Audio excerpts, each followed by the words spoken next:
Hi everyone, I'm Taylor Tam, and I'm currently a freshman at Stanford.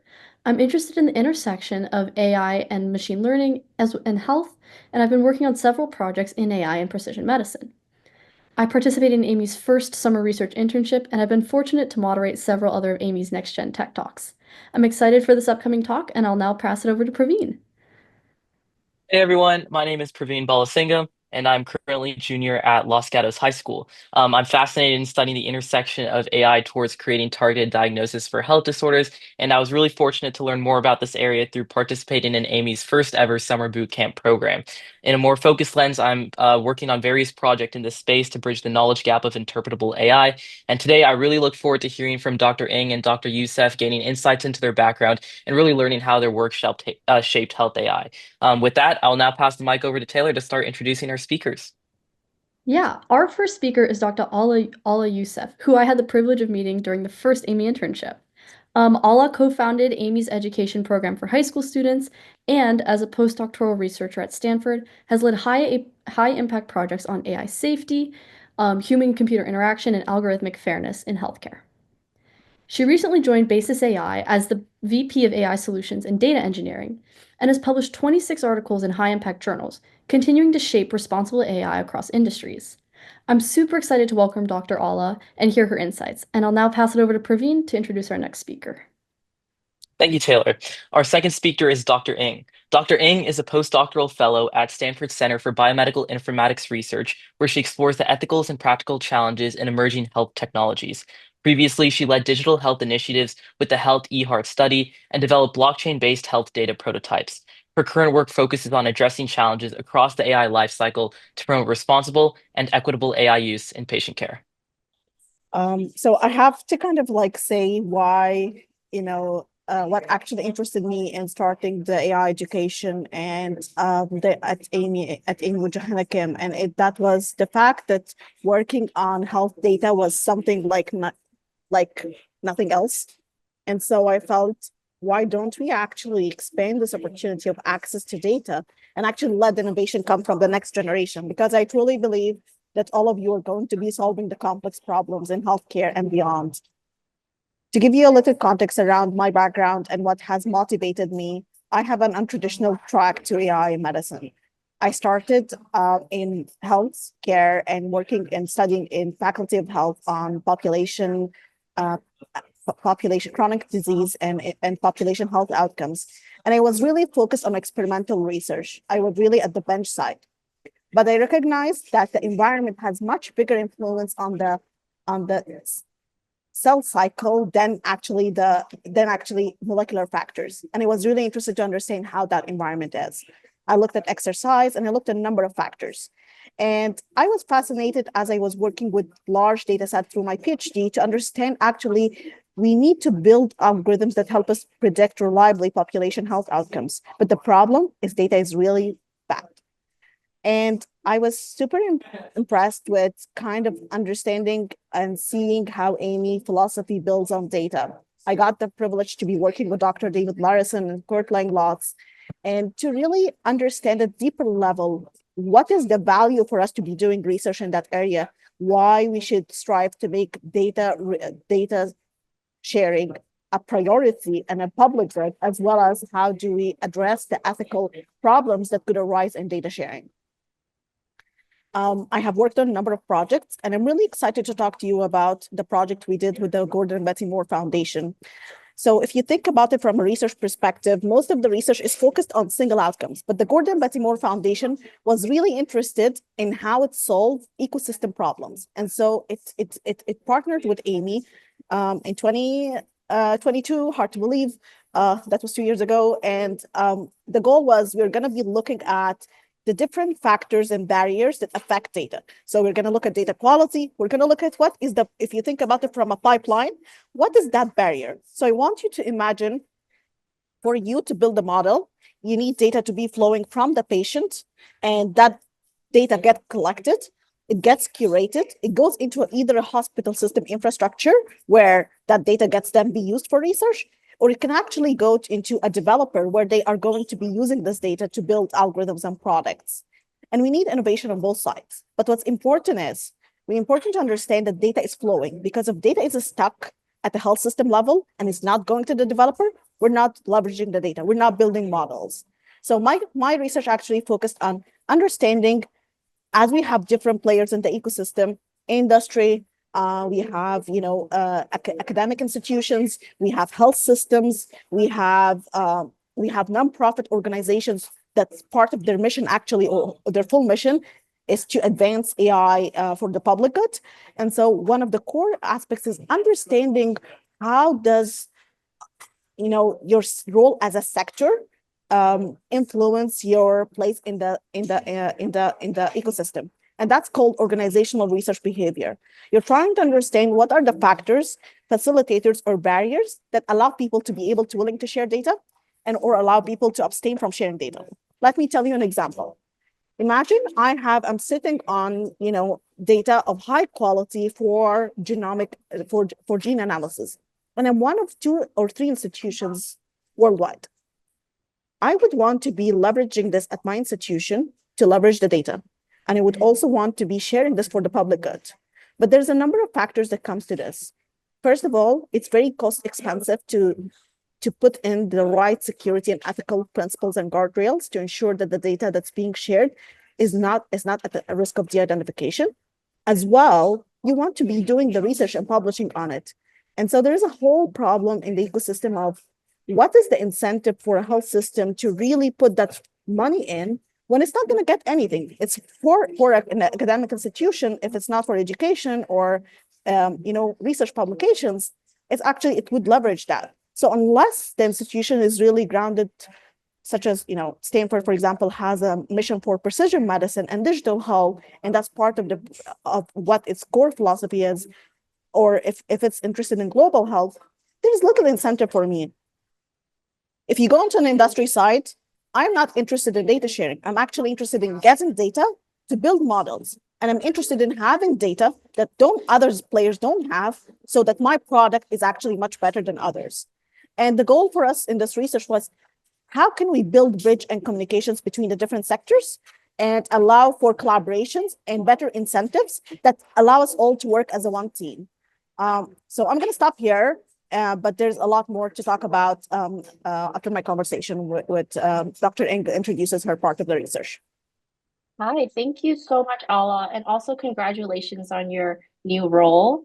So thank you, Joanna, Michelle, and Amy, for the opportunity to share my journey and research with you all. And just to piggyback off of what Alaa was saying, this is the project that I will be presenting was a collaborative team work that we did in 2022 to 2023.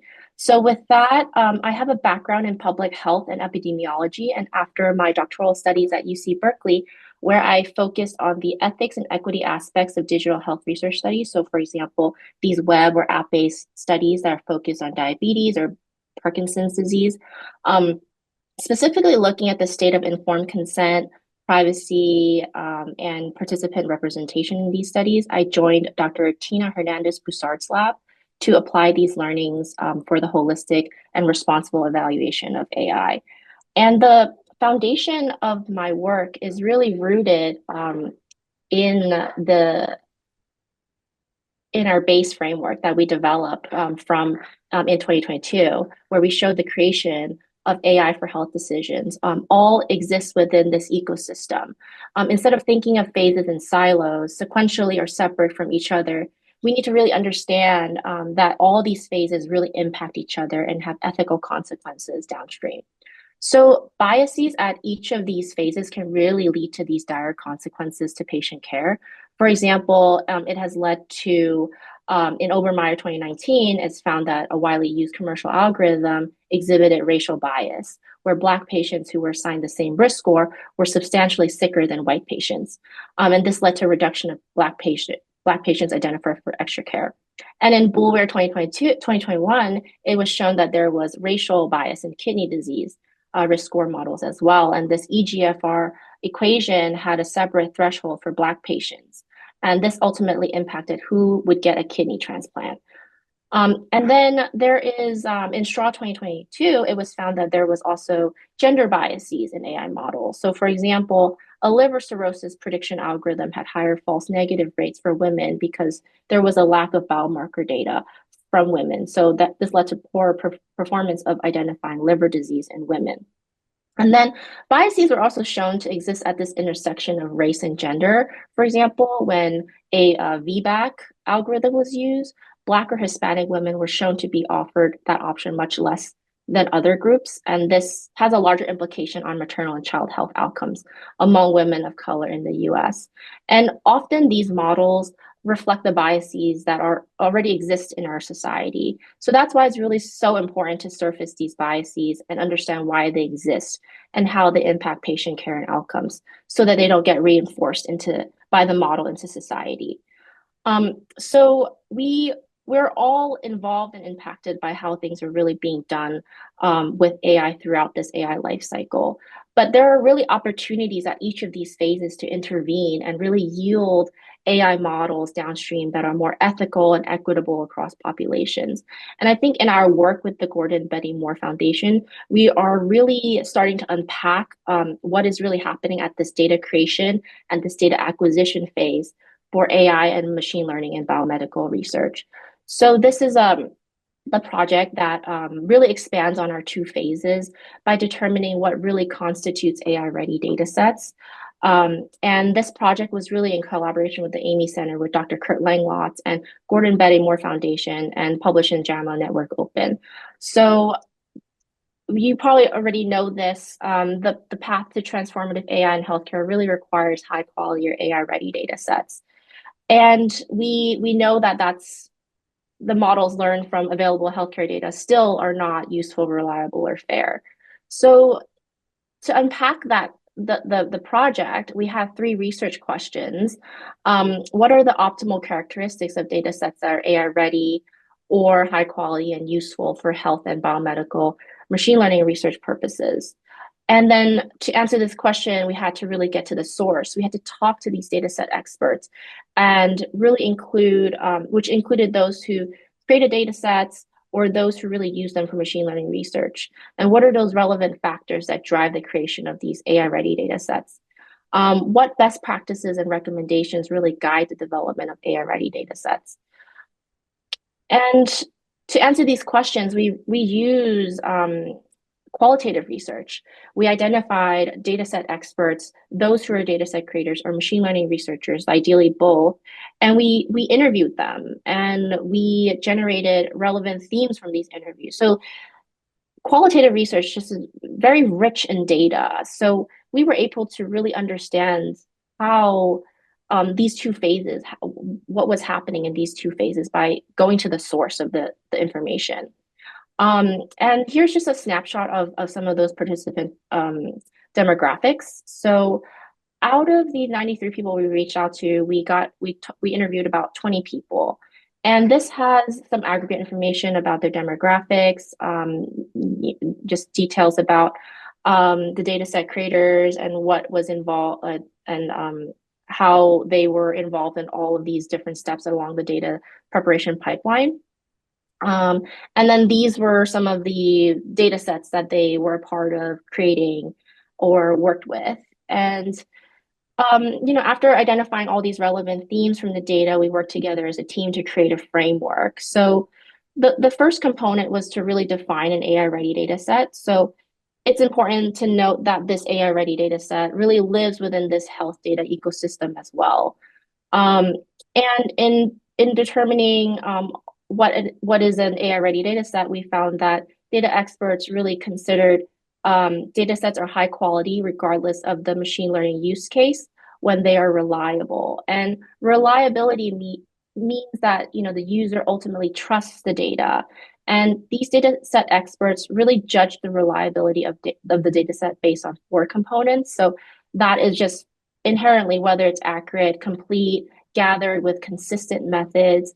And one that was not previously mentioned was whether the data was ethically acquired. And these are some illustrative quotes saying you need consent in order to be able to use this data.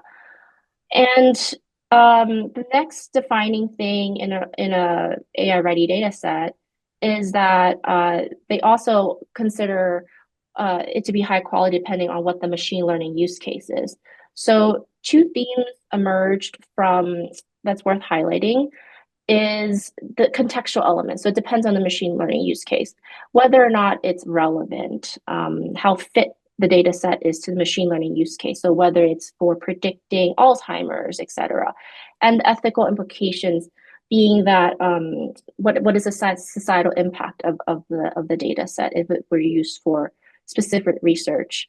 So we're just organizing all of this, and then we found that there were larger drivers that really drive what are considered AI-ready data sets. And that includes, data set availability, because it really opens up the data set to scrutiny by the public. And then another one is data set quality standards, where data set experts have expressed that the use of data set quality standards and frameworks can really enhance how reusable they are, et cetera. And a third driver is documentation. You have to be transparent about the information and where the data set comes from, and data set processing decisions, et cetera. And also it really shortens the learning curve for machine learning researchers too.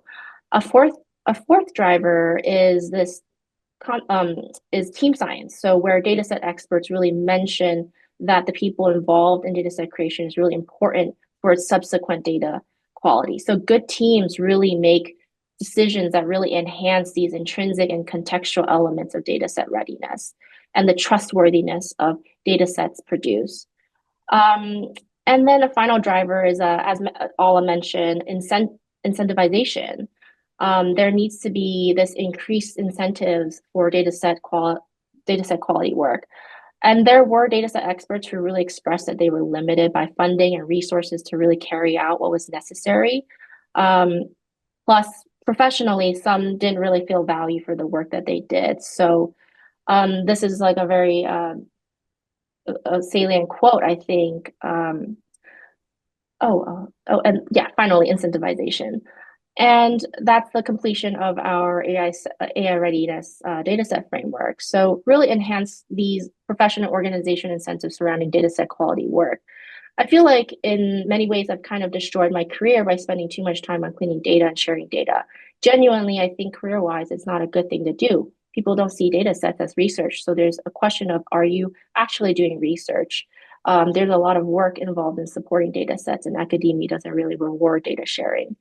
And then as Alaa mentioned too, most of the another quote is most of the other hospitals would rather sell the data than make it available for research. And a lot of them actually do. So you have the challenge of hospitals being money-making institutions in America, which is an incentive that is driving a different use of the data, not an altruistic one, but also the problem that it can be difficult to convince someone to take on non-zero risk on distributing patient data so the group benefits. And that's the completion of our AI-ready dataset framework. Some of the takeaways is that no dataset is perfect, but there are choices that dataset creators and the field can really make to move towards more AI-ready datasets. And focusing on multifaceted factors such as documentation, team science, data quality standards, data availability, and incentivization can really enhance the creation of AI-ready datasets on a larger scale. And clearer standards at the dataset creation stage can really help with AI model reporting at later stages of the AI lifecycle. And hopefully this really brings to the forefront what really matters to those who are creating and using datasets for machine learning research. And really just give a little background into some of the two of the early phases with health AI creation and deployment. So thank you for that. And please reach out if you have questions. Thank you so much, Dr. Ng and Dr. Youssef, for that amazing talk. It was really great to hear about, especially from another perspective of AI, where we see so many of the things about developing the AI models, but we don't see actually what goes into training these. And so it was really great to get a different perspective on it.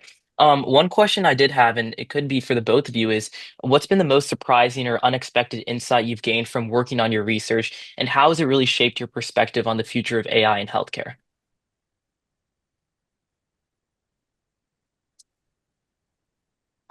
So for me, I think the most surprising thing is just how much work there still needs to be done to really standardize data collection practices data acquisition, model development. And, even though there's like so many of these frameworks that really exist in the space, there isn't really one that really emerges as one of the main one for people to really follow on a consistent manner.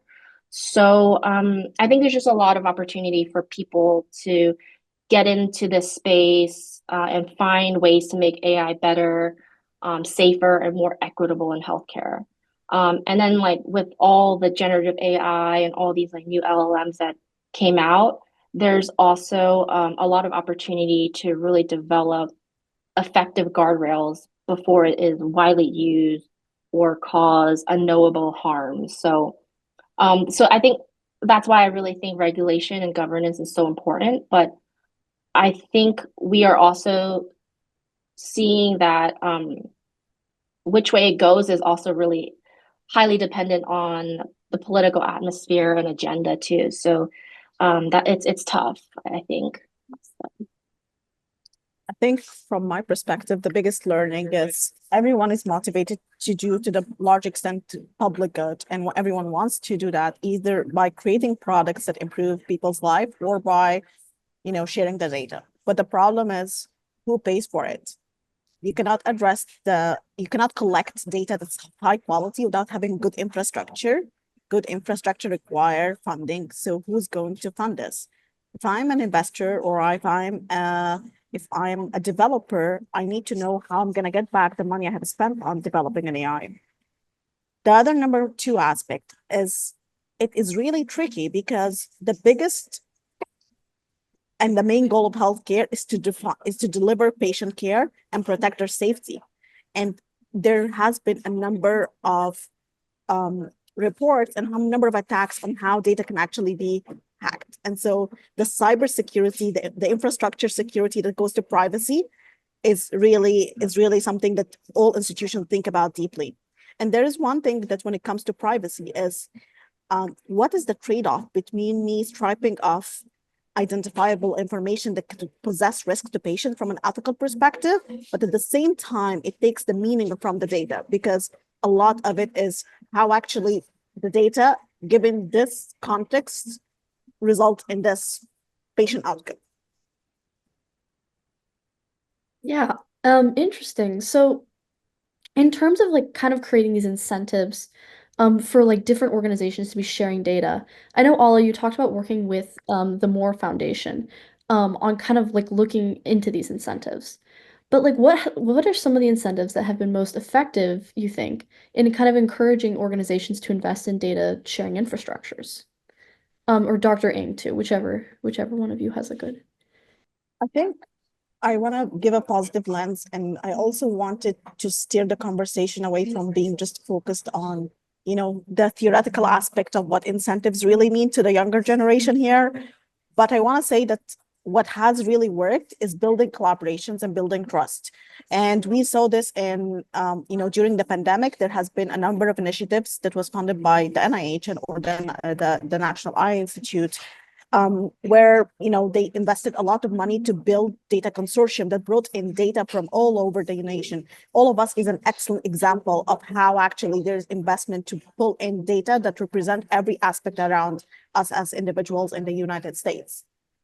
So I want to say that these are things that are going to be helpful to kind of like, bridge those gaps and kind of like provide incentives. But I think one other big question is how do we innovatively think of how are we going to build models within a reliable infrastructure? How can we leverage federated learning within institutions so that data does not have to leave institutions?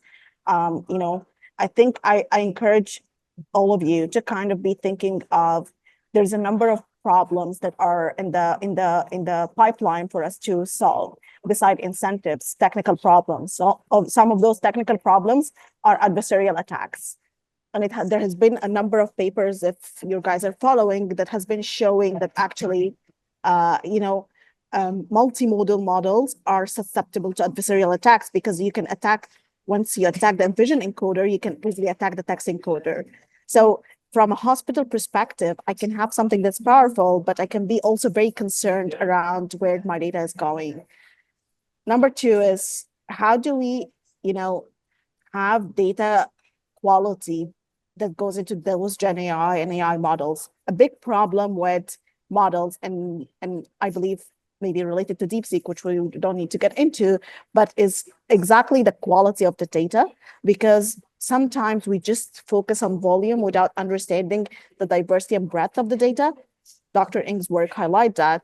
And so how can we come up with, automated ways or large scale ways that allow us to assess the quality of the data, so we actually know what's going into these black boxes as we develop them? I'll stop here, Professor Madalena.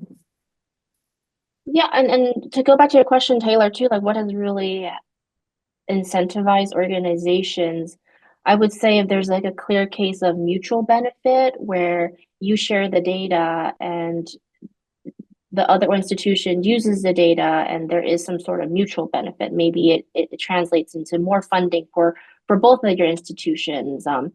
And then also with there's a new S index that has been developed, so that kind of incentivizes researchers potentially to share more data, because then it might help with internal promotion or external recognition, right? You have this S index for sharing data. So the more data sets you share, the higher S index for your external portfolio. So that those are some incentives. I think it has to be mutually beneficial, or that I think that has helped worked in the past. So hopefully that. Yeah, thank you so much, Dr. Ng and Dr. Youssef as well for those amazing insights. Dr. Ng, especially on when you mentioned that you conducted interviews with organizational and institutions in that space, were there any moments in the interviews that really stood out to you in terms of how institutions really think about sharing data in AI context? Hmm. I think you mentioned that. I think the incentivization piece, you know, that the data creators and the experts who put together these data sets aren't really incentivized to really continue to maintain high quality data sets, but many do it out of like this moral obligation or this voluntary approach that doesn't really benefit them professionally. And I don't think that's just really sustainable over time, because some institutions might have those people and then other institutions might not. So some data sets might go unmanaged and uncurated, while others, maintain a good level of quality, and that's not good for models, like the sustainability of models as well.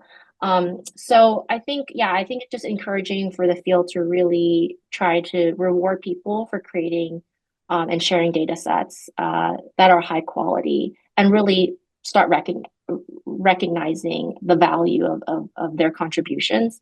So I think that like emerged in the interview, and that was a theme that we identified.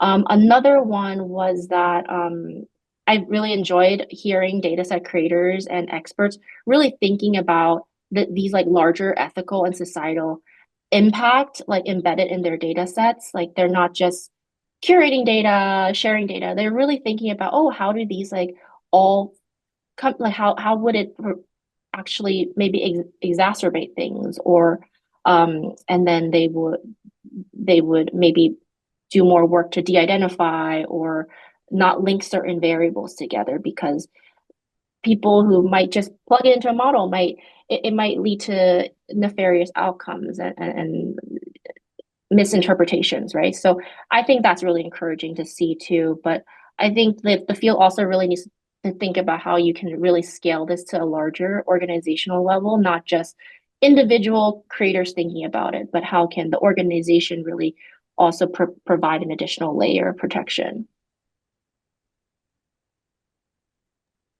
Cool. That's really interesting. Now shifting, I guess, to more of your professional journeys, what really got you interested in kind of like this intersection between like AI, also healthcare, and also kind of looking at more of the ethical component? And what would you kind of recommend for students kind of getting into more of this field to do? I can start. So to me, I have always been a quantitative data person, and I have working on models during my PhD to identify and see that there was biases. I was kind of motivated by the ethical problems that are arising. And what was so cool about ethics and AI is it was opportunity to actually see problems not in abstract. So I was always thinking of ethics as philosophy and those kind of terms, but how does this really apply in the real world? And so I was able to kind of see that. And the other aspect to it is working with great teams. I have been embedded in AIMI. I have been working in multiple labs, from linguistics to to data ethics, to medical imaging, to policy, to data science at the hospital level. And all of this kind of just enrich my experience to kind of always be learning and seeing new insights. I particularly, have learned a ton from seeing different teams. And I was always having the role of understanding how can I optimize the system for my friends who are developing the algorithm. One example is, I have been highly involved in education, and I was always thinking, how can we actually leverage AI to improve education in medical schools or in residency for people to learn, or in high school. So all of those kind of things have always got my interest, and it has been a tough decision for me to always navigate. And I think the reason I share this is I struggle with it. And I imagine many of you might be struggling when you have multiple opportunities on where do I really land? Where do I really fit? But I think one lesson I have, there's two lessons actually. One lesson from one of my PhD mentors was to jump off my territory. And the second is to pick a job where I'm going to learn in the most. I have learned the most at AIMI, and I have just been thinking of how can I actually take this out. And the reason it ties to my work at ethics is I felt of policy work I have been doing that the regulatory landscape has actually no safeguards. And how can I be in the insurance, health insurance and prior authorization industry to be able to influence, transparency and guardrails implementation in these systems? So that's how it kind of pushed me. I still don't know what's next, but I just kind of like always take away that I trust, just like, the opportunities that arise, and always think of how can I take this to a different level. So as you kind of approach your journeys, I would say my advice is not to be afraid to pivot, and to always think of like, believe that, you can do it and you can solve the big problems you're struggling with. Mhm. Yeah, that's great advice, Alaa. And I think for me, I'm naturally an introvert, and I personally just really love research because it allows me to really think really deep, and it's like a very observant type of a field as well. So for me, I've always been interested in research. In what aspect I landed on population health and public health. And right after my master's in public health, I was envisioning working in global health, chronic diseases with the CDC, but then I landed in UCSF, working on this first digital health study called the Healthy Heart Study. And they were like the first electronic cohort study collecting big data, right? And it was, at that time, it was sensor data, social media data, and this contrasted with these traditional cohort studies, like the Framingham Heart Study. So I was like, well, I don't think there's any value in this type of data. And like now we know there's like huge amount of huge amount of value in that data. So it's just really interesting. It was just a natural progression for me from the collection of this big data through digital health studies to its use for health AI models and things like that. So many of the learnings applied. So that's and to like other emerging technologies as well. So that's why I ended up at the intersection of AI and healthcare. So that's how things evolved. And I think just my advice is just to continue to be observant and look at new trends, I think. Thank you so much, Dr. Ng and Dr. Youssef. I mean, there's so many resources available for, especially in this current age with all the AI models and all the AI learning resources as well. And so just get out there and try new things is definitely really great advice and will definitely help propel so many AI journeys. I just wanted to shift to one question from the audience. Ananya asked, how do some institutions implement safeguards and criteria for ethical data sets that are AI ready? What does this look like? Yeah, I can take a stab at this one. So you want to think about it from, privacy perspective, where you actually from a research perspective, you have multiple layers of privacy and evaluation under institutional IRB, which is the ethics review board, and it reviews whether you really need access to that data or not. But that's all internal. Once you come to put that external, you need to have, there's algorithms that are used to de-identify a data as well an expert review level that makes sure that, there's no health identifiable information on an imaging X-ray, for example, or something like that. Now, if you think about deployment, it actually involves multiple things. So it involves, let's say I have a product that I want to introduce into the hospital. To give you a good lens of what this looks like, I need to think of how this product is going to address the clinical question I have. Let's say I have patients who I need to discharge for, long-term care. So I need to be able to have a way to understand, this algorithm is going to answer this clinical question.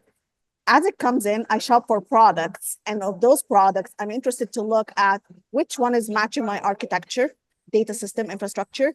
You have a lot of IT and infrastructure, and that's why also it's so important to think of privacy and governance and models and innovation beyond AI, because AI is just one piece of that puzzle, but it's integrated within multiple of IT infrastructure. So you need to be able to understand how this really fits in, and as it fits in, how you're going to ensure that as it runs in, you are able to track when it is going to present ethical risks. And for a vendor, if I say I'm a vendor, I'm approaching Stanford, there is always privacy terms that holds the vendor from being able to use patient data without patient consent. So that's how health systems put in,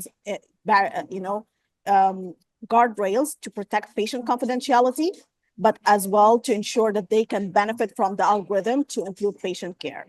Hope that answers some of the questions. Yeah, and in that same vein of kind of getting these data sets that are technically like AI ready, for the average like student developer, is there a way to find credible data online to make models? An anonymous attendee says they don't know which data is credible or not. And so they look at Kaggle, but like where can students find data to develop these models? Oh. AIMI dataset index. I will let Madalena jump in, but I don't know how we did not mention, both of us did not mention this in the beginning. We have curated an index that combines everything, so you can find it there. Madalena, go ahead. Oh yeah, I think that too, but also AIMI Center has open or are sharing AI ready data sets for clinical data, right? So there's also those too. So look at the AIMI Center website. That's definitely a resource. But also when you're looking at credible data sets, you will do your you will look at peer-reviewed journals and look at what data sets they have used, and then you would go use those. So that's like so you would look in your certain field and you would go look at a journal, and then it would always tell you the data sets and the parameters and in the method section. So I think that could also be a place to start finding good data sets. I have also one addition, which is very important. I think it's not only about finding the good data set, it's about finding a question that's worth answering, and then try to identify how much this data set align with the population I'm trying to address. If I'm trying to build an algorithm to detect diabetic retinopathy, which is, diabetes, and the patient with chronic diabetes will start to have, impact on their eyesight. If I want to do this, then I need to know, is the data set that's publicly available allowing me to get to the population I'm trying to build an algorithm for? If I'm playing with it, totally fine. I would encourage you to kind of understand, beyond gender, sex, and all of this information, what could be actually factors influencing bias? Because actually racial and ethnic backgrounds are not the most robust factors, but language, access to healthcare. So look for data sets that have deeper variables that can allow you to leverage, and build more of an insightful and fair model. Absolutely. Thank you so much, Dr. Ng and Dr. Youssef. It's not just about getting it, it's really about applying it to some broader scope to actually make meaning of the data. That's also really important. And so with that, we wanted to extend a really huge thank you to our speakers, Dr. Alaa and Dr. Ng, for their really valuable insights on improving health AI datasets. We truly learned so much about AI in healthcare that definitely put things into perspective when creating these research models. We also want to thank all of the participants for your time and for asking such thoughtful questions. They made this discussion so valuable for everyone. Make sure to stay tuned for the next episode of the NextGen Tech Talks series, which will be on April 28th from 5 to 5:45 PST on Zoom. And we look forward to seeing you there. Thanks so much, everyone. Thank you, everyone.